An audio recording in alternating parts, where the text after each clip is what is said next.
వాళ్ళు భయపడుతుంటారు.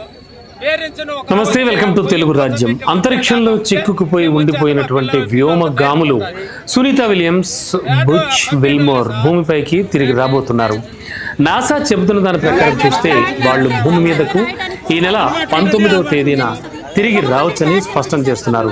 10 నెలలుగా దాదాపుగా అంతర్జాతీయ అంతరిక్ష కేంద్రం ISS-లో ఉంటున్నటువంటి ఇద్దరు వ్యోమగాములు ఎట్టకేలకు భూమిపైకి రావడానికి రెడీ అవుతున్నారు. గత కొన్ని నెలల క్రితమే 58 ఏళ్ల సునీత విలియమ్స్, 61 ఏళ్ల విల్మోర్ బోయింగ్ స్టార్ లైనర్ అంతరిక్ష నౌకలు అంతరిక్షానికి పయనమై వెళ్లారు. ఇక కొత్త వ్యోమనౌక పనితీరును పరిశీలించేందుకు సునీత విల్మోర్ స్పేస్కు వెళ్లారు. కానీ అక్కడ అనుకోని ఊహించని పరిణామాలతో జూన్ 5న ఫ్లోరిడాలో టేకాఫ్ అయిన వెంటనే టెక్నికల్ ఇష్యూస్ తలెత్తాయి. నాసా అధికారులు ఈ సాంకేతిక సమస్యలను అర్థం చేసుకోవడానికి అనేక ప్రయత్నాలు చేశారు.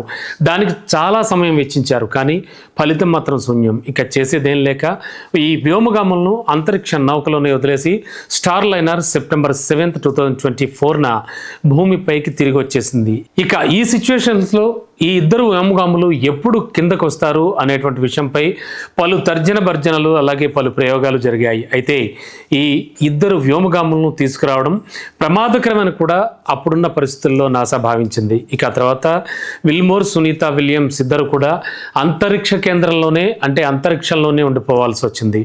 ముందుగా స్పేస్ ఎక్స్ డ్రాగన్ ద్వారా వాళ్ళిద్దరిని భూమిపైకి తీసుకురావాలని భావిస్తూ వచ్చారు.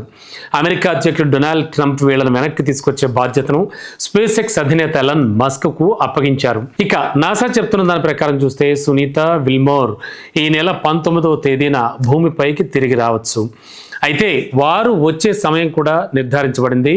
18వ తేదీన ఖచ్చితంగా వారు సాయంత్రం 5:57 ఇండియన్ కాలమాన ప్రకారం చూస్తే కనుక వాళ్ళు అక్కడ ఫ్లోరిడాలో దిగుతారన్నట్టుగా కూడా మనకు తెలుస్తూ ఉంది. మొత్తానికి సునీత విలియమ్స్ రాకతో స్పేస్ ఎక్స్కి సంబంధించినటువంటి అధికారులు కావచ్చు, శాస్త్రవేత్తలు కావచ్చు, అంతా కూడా చాలా హ్యాపీగా ఫీల్ అవుతున్నారు. ఈ స్పేస్కి సంబంధించిన స్టడీస్ చేస్తున్న వాళ్ళంతా కూడా వీరి రాకకై 1000 కళ్ళతో ఎదురు చూస్తున్నారు.